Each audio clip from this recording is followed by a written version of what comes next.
Alibaba is down 70% from the highs of 2020, but still has a market cap of 262 billion, a PE of 28, yet has over 1.3 billion active users and has a 5-year growth rate of 40%. So why is this stock so cheap? And is this the value investment we've all been waiting for? Stick around to find out as we talk about that and more in today's episode. How's it going? Welcome to Everything Investing. I hope you're having a great day. Today we're going to analyze Baba's business and earnings results. We'll start with the full analysis of the financials, the top line, the bottom line, the balance sheet, the cash flows, and finally we'll conclude with the valuation of this business using our intrinsic value calculator, which will identify whether Baba is a value investment or not. And if you enjoy the analysis and the value investing perspective, please like and consider subscribing for more of this content. As always, we will be analyzing this business within 5 minutes, so let's jump into it. So Baba, a Chinese multinational technology company, they have a ton of different businesses and subsidiaries that function underneath this holding company. And what are they focused on?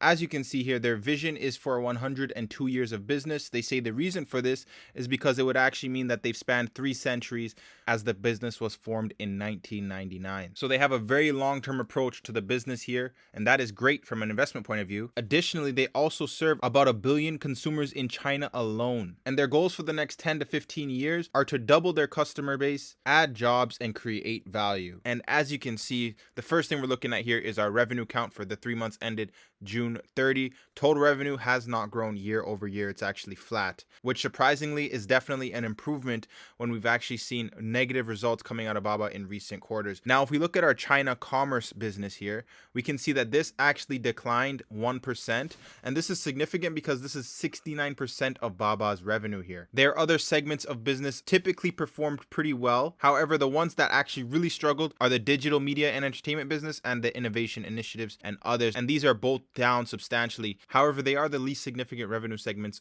of this business. But we'll get into the reasons why in just a second. First, I want to show you the income from operations. This is also down now 20%, which is not good at all. And then we come down here, and this leads to our earnings per share figure of $1.06 for this quarter. Was $2 last year, so it's down 50%. It's been halved. This is not good at all as well, but we'll get into all the reasons why in just a second. And if we're looking at the non-GAAP earnings numbers, they actually did beat analyst expectations, and so did revenue actually as well. But you're not here for analyst expectations and beating or missing of earnings. You're here to find out if this is a value investment. So let's jump into the next slide here. And as you can see across the board, besides sales and marketing expenses, our other sales and expenses are increasing year over year. And the big issue here is that the revenue has not increased by those same metrics. All right, so looking at their largest business segment, which is China commerce, we can see actually what happened here. If you recall, this is relatively flat, a decrease of 2% year over year. And they said there were impacts of increased order cancellations due to the impacts of COVID resurgence and restrictions that resulted in supply chain and logistics disruptions in April and most of May. So again, in China, they are facing much tighter COVID restrictions right now as they have had a large resurgence. Again, over in China, you have to remember they do have billions of citizens over there versus where I am in the West, there's only hundreds of millions. So they're dealing with a lot more people, and it will cause a lot more issues, as you may have seen across China as a whole. However, they did have some good things that did come out of this quarter as well, which you'll see highlighted in green here. Okay, so despite all the negative headwinds that you're seeing coming out of China and whatnot, especially with COVID, they have been optimizing the business on the back end, and that is exactly what you want to see, that despite the challenges, there are still some good things that have come out of this quarter, and we have seen that here. And you'll see that there are commonalities amongst their segments, especially with digital media and the innovation initiatives, which are the 2 segments that were down the most. And again, you'll see that they narrowed losses in some businesses, but then again, they had impacts of COVID, which ultimately made this report look a lot worse than it is. So if you're going to analyze this business, don't just look at this quarter and write it off completely, as despite the challenges, they've actually done pretty well for themselves here. Now, let's look at their cash flow and balance sheet. As we can see, net cash provided by operating activities, we can see is $5 billion US for this quarter. We deduct our capex figure here. What they say is about $1.7 billion. We're left with $3.3 billion in free cash flows to reward shareholders. And additionally, if we look at their cash and cash equivalents section here, we can see that they have $32 billion in cash US sitting there, as well as $41 billion of short-term investments, for a total of, let's call it $73 billion of cash just sitting there on the sidelines. And when we deduct for the debt figures here, they're left with a net cash position of $51 billion.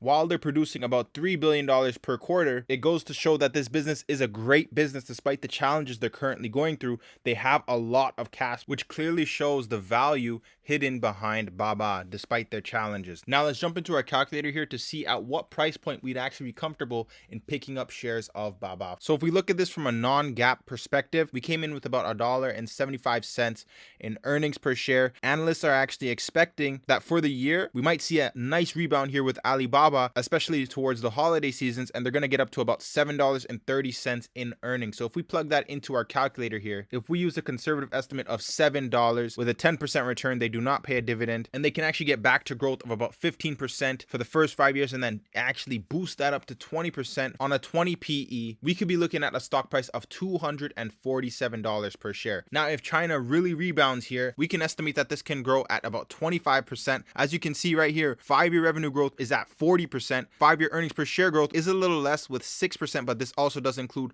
the bad year that they just had and they just reported on.